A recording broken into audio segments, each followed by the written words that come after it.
16 December চলন্ত বাসে লড়াইটা শুরু হয়েছিল, শেষ হলো 29 ডিসেম্বর রাজধানী থেকে কয়েকশো মাইল দূরে সিঙ্গাপুরে। 13 দিনের কঠিন লড়াই, দাঁতে দাঁত চেপে মৃত্যুর সঙ্গে পাঞ্জা। অনন্ত দুঃস্বপ্নের প্রহর। দিল্লি থেকে সিঙ্গাপুর, প্রশাসনিক তৎপরতা, চিকিৎসকদের চেষ্টা, প্রার্থনা, ক্ষোভ, প্রতিবাদ শেষ হয়ে গেল সবকিছু শুক্রবার গভীর রাতে। ভারতীয় সময় রাত তখন 2:15। থেমে গেল জীবনে ফেরার আপ্রাণ লড়াই। বাঁচানো গেল না দিল্লি গণধর্ষণ কাণ্ডের নিগৃহীতাকে। দেহে মাল্টি অর্গান ফেলিওরের জেরেই সিঙ্গাপুরে মাউন্ট এলিজাবেথ হাসপাতালে মৃত্যু হয় তাঁর। মাউন্ট এলিজাবেথ হাসপাতালের সিইও কেলভিন লো তাঁর বিবৃতিতে জানিয়েছেন, মস্তিষ্ক ও দেহে গুরুতর আঘাতের কারণে মৃত্যু হয়েছে দিল্লি কাণ্ডের নিগৃহীতার। তার মৃত্যুর খবর আসার সঙ্গে সঙ্গেই দেশজুড়ে শোকের ছায়া। রাষ্ট্রপতি, উপরাষ্ট্রপতি ও প্রধানমন্ত্রী ঘটনায় শোক প্রকাশ করেছেন।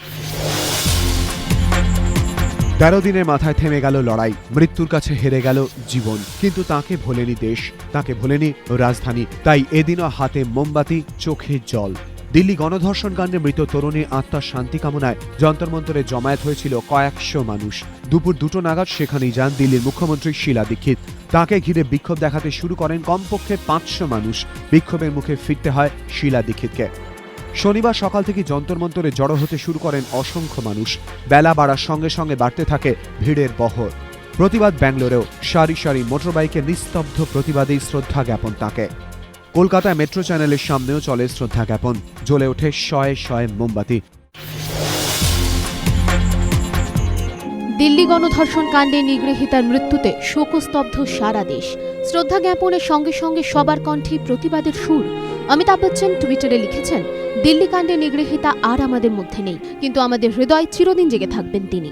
টুইটারে ক্ষোভ প্রকাশ করেছেন লতা মঙ্গেশকর। তিনি বলেছেন, যথেষ্ট হয়েছে। দিল্লি গণধর্ষণ কাণ্ডে নিগৃহীতার মৃত্যুর সঙ্গে মৃত্যু হলো আমাদের মানবিকতার।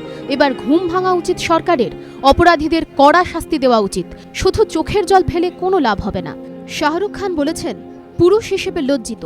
প্রতিশ্রুতি দিলাম, আমি তোমার লড়াই লড়ব। মহিলাদের সম্মান করব, যাতে আমার মেয়ের কাছে আমি সম্মান পাই। যে সমাজে ধর্ষণের মতো অপরাধ হয় তার অঙ্গ হয়ে আমি লজ্জিত। রেকর্ড গড়েও সামান্য ব্যাকফুটে শীত। কয়েকদিন হাড় কাঁপানো ঠান্ডার পর সামান্য বাড়ল তাপমাত্রা। শনিবার সকাল থেকেই কলকাতা সহ দক্ষিণবঙ্গের জেলাগুলিতে ছিল কুয়াশার দাপট। দৃশ্যমানতা এতটাই কম ছিল যে বিমান তো দূরের কথা, রাস্তায় যান চলাচল করাও দায় ছিল। কুয়াশা চাদরে মুখ ঢেকেছিল উত্তরবঙ্গ। আবহাওয়া দপ্তর জানিয়েছে, হিমাচল প্রদেশে সৃষ্টি হওয়া পশ্চিম ঝঞ্ঝার জেরেই শীতের এই ছন্দপতন। পশ্চিমী ঝঞ্ঝার জেরে উত্তরে হাওয়া ঢুকতে বাধা পাচ্ছে, ফলে তাপমাত্রা বাড়ছে। এদিন শহরে সর্বনিম্ন তাপমাত্রা ছিল 10.8 ডিগ্রি সেলসিয়াস, স্বাভাবিকের চেয়ে 3 ডিগ্রি কম।